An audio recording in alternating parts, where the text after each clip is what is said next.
Hi air signs, Gemini, Libra and Aquarius, Ascendant, Sun, Moon, Venus, Rising, and those cross-watching, and welcome to your Tarot Love Messages. Today we're going to take a look at what is keeping your person blocked. So we're going to look at their blocked energies. What's keeping them stuck or stagnated? What's stopping them from moving forward with your connection, and just in general, what's keeping them stuck? So what is it that's blocking them? If there's any internal or external factors, and how we can maybe try and help alleviate some of these blocked energies. It is a general reading, therefore it is going to be, the messages are going to be general, so please just keep that in mind. If you're after a personal tarot reading, feel free to reach out and inquire. I will list my email address just below the video here. So let's go give the cards a shuffle and see, what is keeping your person stuck. So I just want you to take a moment and focus on your person and their energy. Focus on the areas that you would like to improve, with your connection with them. So for instance, if you feel like your person isn't very good at communicating, what's holding them back from opening up? Or if you feel like your person is very closed off, what's holding them back from coming forward here? So just focus on the areas that you would like to unblock.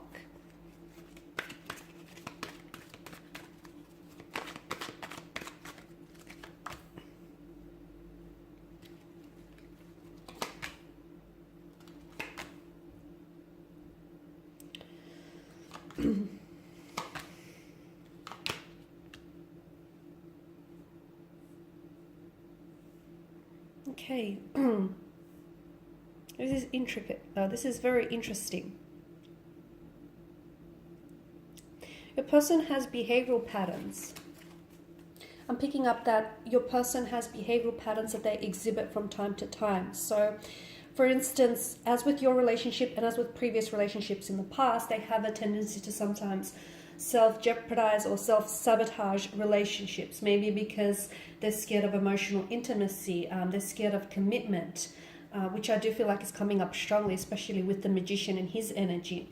So every time a relationship or a connection gets serious, or something looks like it's something stable, it's something long-term, they vanish or they pull away. This is behavioral patterns, and this is holding patterns that they continue to exhibit. So they have some paradigms which I feel like need breaking or need shifting. And there's something a lot more deeper and intricate there. So your person, I feel like, has a fear of commitment. The good news is they're not incapable of commitment, because I feel like with their energy, they're coming up as someone who can be very loyal, very capable, very committed, very stable energy. So they have the potential. The sad news is that person doesn't realize, or that person isn't utilizing their utmost potential here. So I feel like if they work on themselves, especially if they work on themselves internally, it will vastly improve things externally, especially when it comes to your relationship with your person. Your person has a very strong attachment. They may even have an anxious attachment style here. They may have a tendency to cling to, I feel like they have a tendency to cling to certain people, especially if that person plays somewhat of a security blanket for them. They do want a future. I feel like your person does want a future, and they do want to move things forward. So the intention is there, except I feel like there are certain obstacles that keep popping up from them. Again, I feel like a lot of it is internal. Your person, I feel like, has been really hurt in the past with the Four of Swords. It's a wounded soldier. And I feel like your person hasn't dealt with some of this past hurt or past pain. This is still lingering, and it keeps surfacing in all romantic relationships, including this one that you have with them. So if they continue to suppress some of those emotions or some of those past hurts, unfortunately your relationship will not manifest, and it will not blossom in the way that you want it to. So first and foremost, I feel like there is some internal inner work that your person has to do before the overall relationship can improve. They have abandonment issues, okay? I feel like they might have grown up in a home in which maybe they might have not had a full-time mother or a full-time father. Their father or mother might have just walked out on them.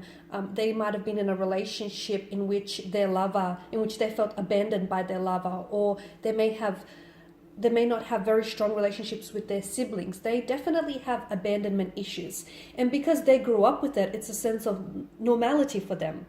And this is why they tend to This is why they themselves tend to ghost, or they tend to pull away, or they tend to vanish, especially when things start getting serious. A lot of it is, they're only mirroring what they had seen growing up, or they're only mirroring or playing out essentially, what has been a reality for them. So this is behavioral patterns that they are attaching themselves to. If you can break some of these behavioral patterns, if they can work on themselves, and if they can, really see and identify these emotional triggers, I really feel like it will greatly improve your connection. But first, I do feel like your person needs some inner work.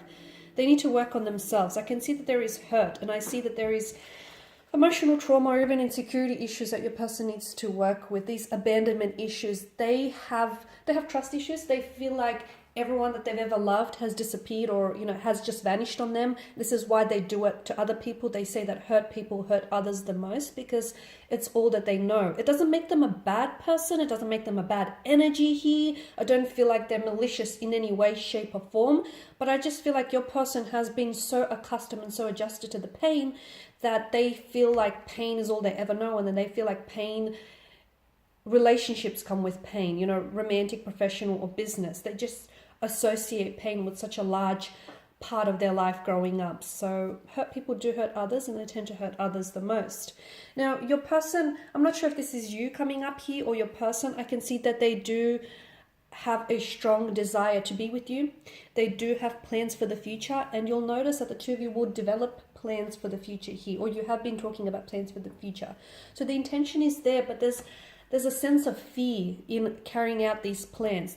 The two of you right now, with regards to your romantic relationship, you're on the edge of a precipice, but you're also a very disproportionate energy. Now, this edge of the precipice means that there is something about this connection that they share with you is pushing them outside of their comfort zone. It does feel slightly uncomfortable to them. Okay, now this isn't entirely a bad thing. I want to clarify. So what I mean by that, and I want to clarify by saying that your person has foreign feelings. So they have not felt about anyone the way that they feel for you. Okay, they have not, in their mind's eye, they have not developed plans with anyone in the future the way that they're developing with you here. So this is unfamiliar territory for them, okay? And it's scary. Stepping outside of your comfort zone is always very scary. Why? Well, because essentially we're stepping into the abyss of the unknown. We don't know what lies ahead. And essentially it's like dropping someone into a dark forest and getting them to find their way, in the middle of a dark forest, and getting them to find their way out.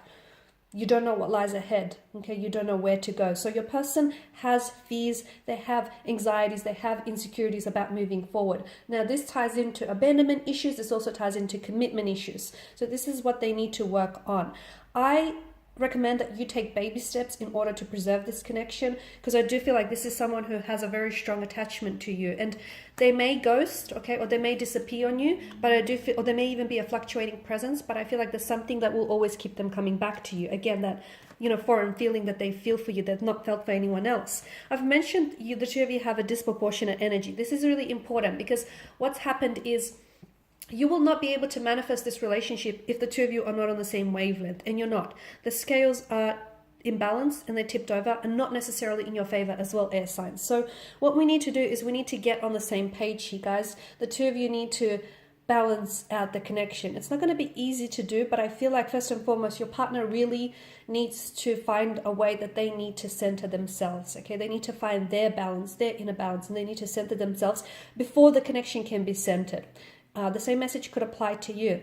And then the two of you need to get on the same wavelength, because if you're not a vibrational match for each other, try as you might, this will never work. This is why you need to get on that same wavelength, on the same page. You will need to see eye to eye, okay? The two of you both need to go in the same direction if you both want to end up with each other. Otherwise, your paths will split here. So this is what I mean by a disproportionate energy. We need to find a balance, okay? We need to find a balance, and we need to center ourselves before the two of you can, have the connection centered. Okay, guys, so this is your reading here. I hope that these messages have been helpful for at least some of you, if not all of you watching. I do feel like there's promising potential with this connection. but you know, all human beings are flawed creatures. So look, there definitely needs to be some inner work. If you're after a personal tarot reading with myself, feel free to reach out, guys. Otherwise, I just want to thank you all for watching, for listening, for tuning in. I'll be sharing more tarot love messages with you in the weeks, so drop in then. Also, feel free to show your support by subscribing to this channel, liking, sharing, and I'll be catching up with you guys later. Bye for now.